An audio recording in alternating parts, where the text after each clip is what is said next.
Hello everyone, my name is Emeka Ejikeme. Welcome to this systematic review comparison for two articles that we'll be using for Locus innovation. As you know, for some time now, the employees in Locus innovation have not been staying. And that means we have a low retention rate of our employees. We invest in them, we train them, and we give them required skills they need to do the job. But unfortunately, they don't stay. They end up moving to other companies and our competitions. It is not fair, and that is why I want to review these two articles and possibly come out with the required recommendations which we will use to solve this problem. Because we can't continue this way. Our company cannot remain this way. We must find a way to retain our employees, which is very important to keep this company running and stay. Thank you. To solve this problem, we'll be applying evidence-based management. And that means using the most available and tested and proven solution to solve management problems. We're not going to just use something that has not been tested before. We want to dig in and get the resource, something that has been applied before and it worked. We're not going to use any trial and error. And that is what we will be applying to solve this problem. So evidence-based practice management is going to be the bedrock and the foundational solution for this problem that we have, to make sure we get something that is workable. It's not just trying something that's not been tried before. We want to do something that has been done before, apply it to this particular scenario, then we can get a long-lasting solution. Now, let's look at the problem statement. Now, there's one thing to define a problem, and there's one thing to know the particular point of that problem. It is commonly said that when a problem is discovered, it is half solved. When a problem is discovered, the problem is half solved. So the problem statement in this particular scenario is drop in staff retention. Drop in staff retention. We are no more retaining our workers, our skilled workers, our important skillful workers, our productive workers. Our employees are leaving us. That is the problem at hand, and we must do something about it. Now let's look at the solution for the problem at hand. We have defined the problem, but we are here to provide solution to that problem using evidence-based management. Evidence-based management helps us to hire employees. Using evidence-based management, we can also train. Using evidence-based management, we can motivate our employees to be productive. And again, we can still use evidence-based management to retain our employees. Now, let's look at the two articles available for this systematic review.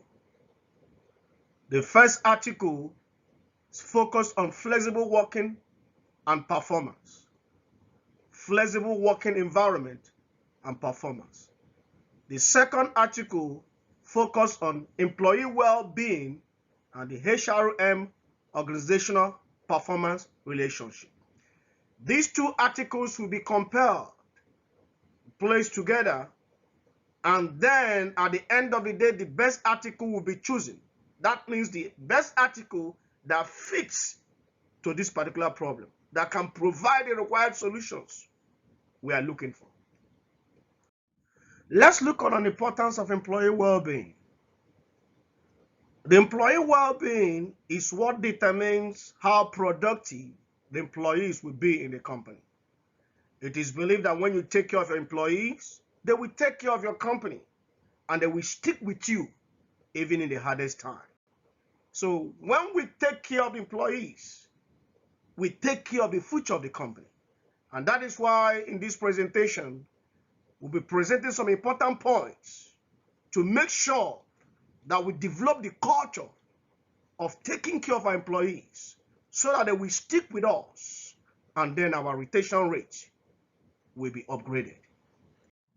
Now let's look at Article 1, which focused on flexible working and performance. Flexible working environments and performance.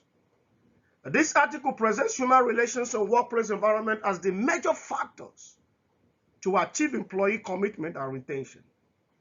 And that means in this article, the writers, the authors are actually presenting that preparing a flexible working environment that will make the employees comfortable when they come to work will actually improve their performance and then make them to stay in the company. Looking at Article 2, Article 2 actually presented that employee well-being and the HRM organizational performance relationship goes together. And that means if the employee well-being is taken care of, that their performance will be up. So you don't just take care of their working situation, you go further in caring after them and everything concerning them. This article presents employee satisfaction and workforce motivation as the major ways to improve organizational production and employee retention.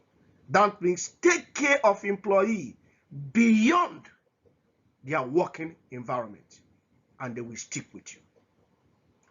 The benchmark to compare these two articles will be, number one, to consider the philosophical perspective of the two articles. And the next one is to consider the focus and the objectives of the two articles. Let's look at the philosophical perspective of the research articles. That means at this juncture, we'll be looking at the ontological stance, the epistemological stance, and the axiological stance of the two articles. Then we will compare them and know which one is really tapping to the main solutions that we need. And then that will be the recommended article that we will use to solve the problem in this company. Looking at Article 1, the ontological stance, which means the reality between the researcher and the facts being researched.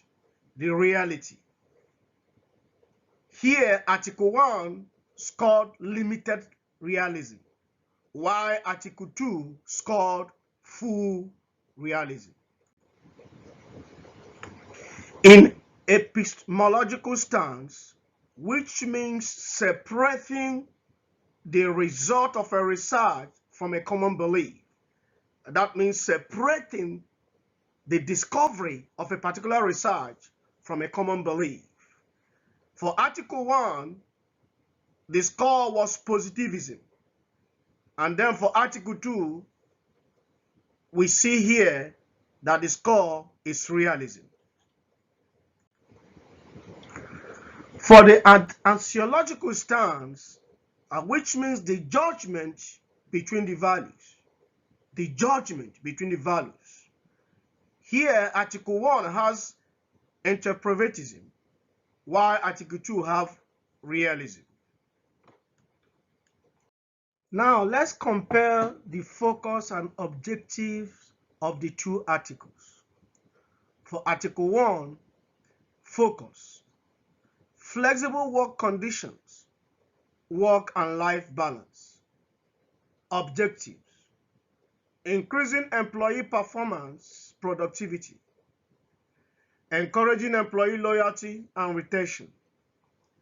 Article 2, focus. Employee well-being, care and support. Employee wellness and work satisfaction. Objective. Employee commitment and productivity. Employee happiness and retention. In comparing Article 1 and Article 2, you will see that introduction, the benchmark here for Article 1 is good, while for Article 2 is strong. Statement of studies purpose for Article 1 is weak, while Article 2, statement of studies purpose, is good. For Article 1, research question and any hypothesis or positions is good, while for Article 2, research questions and any hypothesis or positions, strong. Article 1, theoretical or conceptual framework is bad, while theoretical or conceptual framework for Article 2 is good. And finally, the method of research for Article 1 is quite weak, while the method of research for Article 2 is strong. After comparing the two articles, I finally chose the second article, which focused on employee well-being. And going through the article, I recommended 3 points. My recommendations are to provide safe work environment for the employees. The second recommendation would be periodic survey on employee job satisfaction to know how they are doing. Get this survey, get this information so that we can work with them, get them good before they decide to leave the company. The third one will be profit sharing and yearly salary increase. Let them be a part of the company. Let a part of the profit be going to them. Let them know that they are part of the company. They will stay. Because when you belong to something, you want that thing to last. You will not quit because you see yourself as a part and parcel of the company. In conclusion, I would like to say that employee retention is very important in every company. Because when you retain your employee, which you have invested time and money to train, they will help to train the incoming employees, thereby saving money and time. So after going through the two articles, I discovered that Article 2 is more realistic in approach and has taken care of an essential part of human resource management, which will help in employee retention, which is employee well-being. Therefore, I recommend the administration of Locus Innovation to look at the following true crucial points, which I've mentioned before, so that we can develop a culture of retaining our employees. These points are safe work environment, periodic survey on employee job satisfaction, profit sharing and yearly salary increase. By applying these 3 points, it will increase the organization's performance and achieve employee retention to make sure we keep on transferring our culture and work ethic to the next generation that will come to keep the company more productive. Thank you.